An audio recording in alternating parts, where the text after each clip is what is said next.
Good afternoon. Good afternoon. देखिए यहाँ पर आज हम लोग करने वाले हैं, कुछ तो करने वाले हैं। 1 को 10, ये क्या बात है, यानी कि 1 को 10 सेंटेंस में घुमाने वाले। कैसे? सिंपल से पहले एक लेता हूं। जैसे मैं कहूं राम खाना खाता है, ध्यान से समझिएगा, राम खाना खाता है। आप कहोगे ये सिंपल सेंटेंस है। ये क्या है? सिंपल सेंटेंस है। अगर इसको हम नहीं में बनाते हैं तो क्या हो जाएगा? राम खाना नहीं खाता है। ध्यान से समझिएगा, राम खाना नहीं खाता है। अगर इसको हम इंटेरोगेटिव में बनाते हैं तो क्या हो जाएगा? क्या राम खाना खाता है, ये बना देंगे, है ना। अगर हम क्या के साथ नहीं कर दें तो इसको हम ऐसे बोल दें, क्या राम खाना नहीं खाता है। क्या राम खाना नहीं खाता है। अगर हम इसको कब, क्यों, कहां, कैसे, कौन, कितना, किसको, किसकी, किसके साथ, किसके लिए, कोई भी क्वेश्चन वर्ड बीच में रख दें तो, जैसे मैं कहूं राम खाना क्यों खाता है, कब खाता है, कैसे खाता है, किसके साथ खाता है, किसके लिए खाता है, किस देश में खाता है, किस प्रदेश में खाता है, कुछ भी, कोई भी क्वेश्चन वर्ड हम बीच में कर सकते हैं। क्यों खाता है। बोलो 5 समझ में आया? ठीक है। तो क्या हम इसको ऐसे नहीं बोल सकते हैं, राम खाना क्यों नहीं खाता है, कब नहीं खाता है, कैसे नहीं खाता है, किसके लिए नहीं खाता है ना। ये कोई भी क्वेश्चन वर्ड के साथ हम नहीं भी बोल सकते हैं, क्यों नहीं खाता है। बोलो इतना क्लियर है? 6 आपका सेंटेंस बना है ना। अब भूल जाते हैं, कौन खाना खाता है। नहीं राम तो खाता ही है, भूल जाओ। कौन खाना खाता है, बताओ भैया, कौन खाना खाता है।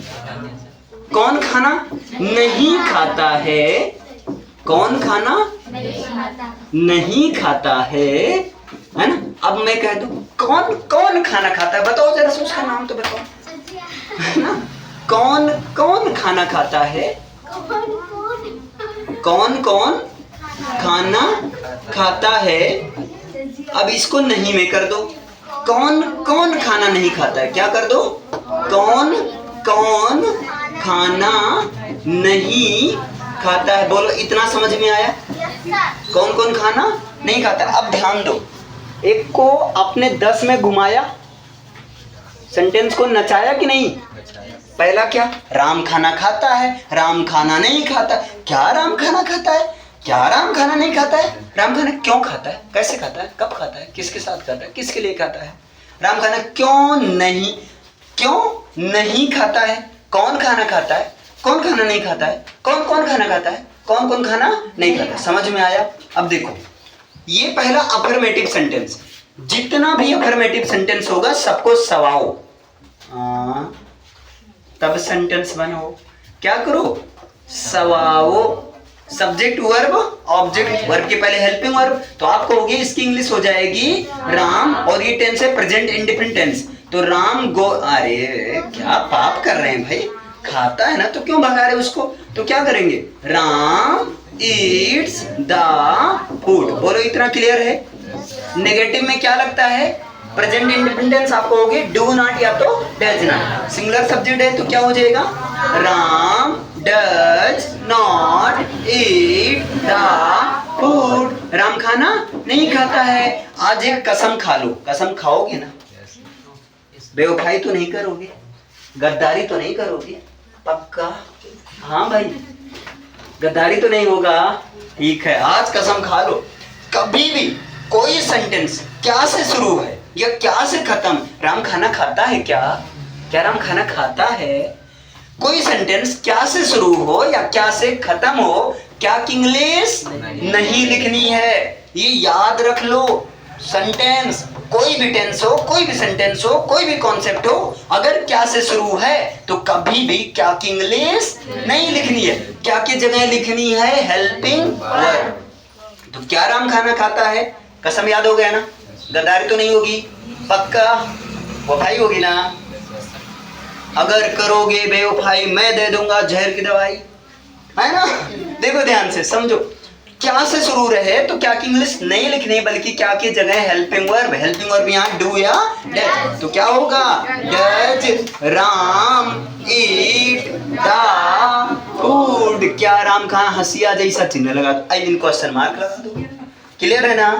अच्छा, क्या राम खाना नहीं खाता है, क्या के साथ नहीं भी आ गया तो राम के बाद नॉट लगा दो, तो क्या हो जाएगा, does Ram not eat the food. समझ में आया।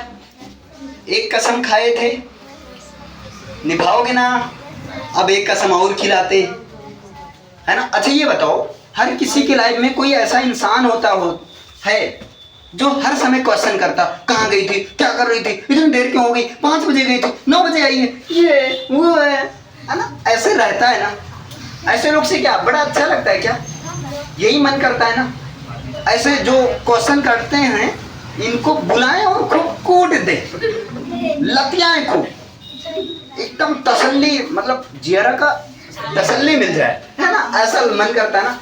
आज हम आपकी मनोकामना पूरी कर देंगे, यहाँ सच में नहीं, ठीक है। कभी भी कोई भी क्वेश्चन वर्ड, कब क्यों कहाँ कैसे कौन कितना किसको, बीच में मिले सबसे पहले इनको पहले बुलाओ और बुलाए के लिख दो, मार कुड़ दो, ठीक है। तो सबसे पहले क्या करो, याद रख लो, ये याद कर लो, कभी भी किसी भी सेंटेंस में कोई भी क्वेश्चन वर्ड, कब क्यों कहाँ कैसे कौन कितना किसकी किसकी किसकी, मतलब जो भी क्वेश्चन वर्ड है का वाला, सबको बीच में दिखे, घसीटते हुए खींचते हुए, है ना।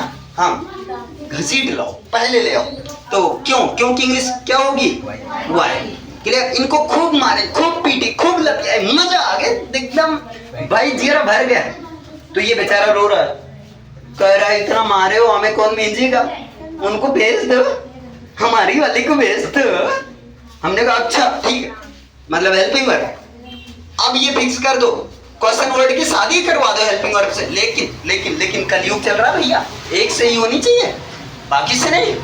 ये याद कर लो, अगर क्वेश्चन वर्ड का सेंस दे रहा है तो क्वेश्चन वर्ड के साथ हेल्पिंग वर्ब आएगी आएगी आएगी आएगी आएगी, फिक्स है। लेकिन केवल एक आएगी, बाकी सब सब्जेक्ट के साथ जाएगी। समझे, समझ में आया। मतलब अगर क्वेश्चन वर्ड का सेंस देगा तो उसके साथ हेल्पिंग वर्ब लगेगा, दिस इज फिक्स्ड। क्लियर है ना, इसको कसम खा लो। चलो, तो यहाँ पर हेल्पिंग वर्ब क्या है, डू या तो डज। क्या आएगा भैया, राम तो सिंगुलर है तो डज आएगा, तो क्या हो जाएगा, why does Ram eat the food. Ram खाना क्यों खाता है, बोलो। क्लियर हुआ। अब राम खाना क्यों नहीं खाता है, तो क्यों मिल गया ना। आओ बेटा फिर से कूटेंगे तुमको, वाई लिख दिए। अब क्या किया मैं नहीं जानता, ठीक है ना। वाई लिख दिए। इनके साथ कौन आएगा, इनकी शादी किससे हुई है, याद है ना, बारात गए थे। अरे नहीं गए थे, 2004 में तुम तो थी ना। हाँ, तो देखो यहाँ पर ये याद कर लो, ये फिक्स है, ये फिक्स है। और यहीं पर नहीं है, हर सेंटेंस में, हर टेंस में, इंग्लिश में कहीं भी होगा, क्वेश्चन वर्ड अगर का सेंस दे रहा है तो उसके बाद हेल्पिंग वर्ब आएगी, लेकिन पहले की बाकी सब सब्जेक्ट के साथ जाएगी, भाग जाएगी। क्लियर है ना, ठीक है। यहाँ तो भाई एक ही राम के साथ डज ही आएगा, डू तो प्लूरल के साथ आता है ना, तो व्हाई डज। अच्छा, जब क्वेश्चन के साथ नहीं भी आ जाए तब सब्जेक्ट के बाद नॉट लिखना है, तो क्या होगा, why does Ram not eat the food. Ram खाना क्यों नहीं खाता है। इतना समझ में आया। कौन खाना खाता है, सब बोल गए, कौन खाना खाता है। तो ध्यान दो, ये हु ऐसा शब्द है ना जो अपने बाद में डू या डज नहीं लेता। अभी मैंने क्या कहा, क्वेश्चन वर्ड के साथ हेल्पिंग वर्ब आएगी, लेकिन हु के साथ वर्ब की फर्स्ट फॉर्म में एस या ई एस आएगा, ये याद रखना। इसके साथ अदर ऑब्जेक्ट, और हंसिया जैसे, आई मीन क्वेश्चन मार्क लगा ना, हंसी हंसी मत लगा, ठीक है, समझे। तो यहाँ पर कौन खाना खाता है, क्या हो जाएगा, हु ईट्स द फूड। कौन खाना खाता है, खाना कौन खाता है, हु ईट्स द फूड। लेकिन नेगेटिव में डज नॉट आएगा, नेगेटिव में डज नॉट लगेगा। तो कौन खाना नहीं खाता है, क्या हो जाएगी English, who does not eat the food. समझ में आया, इतना क्लियर हुआ। अब देखो यहाँ कौन कौन खाना खाता है, तो कौन कौन की इंग्लिश होगी, हु ऑल होगी। क्या होगी? हाँ, कौन कौन की इंग्लिश होगी? Who all. तो क्या हो जाएगा? Who all. और यहाँ वही कंडीशन आ गई भाई, कौन की इंग्लिश हु और कौन कौन की इंग्लिश क्या हो जाएगी? Who all. तो who all eats the food. Who all eats the food. कौन कौन खाना नहीं खाता है? तो डज नॉट हो जाएगा। क्या हो जाएगा? Who all does not eat the food. अब नचाओ इनको, ऐसे जिद्दी आ जाओ। राम खाना खाता है, Ram Yeats the food. Ram खाना नहीं खाता है, Ram does not eat the food. क्या राम खाना खाता है? Does Ram eat the food. क्या राम खाना नहीं खाता है? Does Ram not eat the food. Ram खाना क्यों खाता है? Why does Ram eat the food. Ram खाना क्यों नहीं खाता है? Why does Ram not eat the food. खाना कौन खाता है? Who eats the food? Who eats the food? खाना कौन नहीं खाता है? Who does not eat the food? खाना कौन कौन खाता है? Who all eats the food? खाना कौन कौन नहीं खाता है? Who all does not eat the food? चलो अब मैं हिंदी बोलूंगा, मैं हिंदी में नचाऊंगा, तुम इंग्लिश में नचाना। नचाओगे? आए गजब। ठीक है, वो लोग बचाएंगे। ठीक है, राम खाना खाता है। Ram Yeats the food. Ram खाना नहीं खाता है। Ram does not eat the food. क्या राम खाना खाता है? Does Ram eat the food. क्या राम खाना नहीं खाता है? Does Ram not eat the food. खाना राम खाना कैसे खाता है? How does Ram eat the food. Ram खाना कैसे नहीं खाता है? How does Ram not eat the food. खाना कौन खाता है? Who Yeats the food. खाना कौन नहीं खाता है? Who does not eat the food. खाना कौन कौन खाता है? Who all eats the food? खाना कौन कौन नहीं खाता है? Who all does not eat the food? बताओ समझ में आया? इसे लिखिए।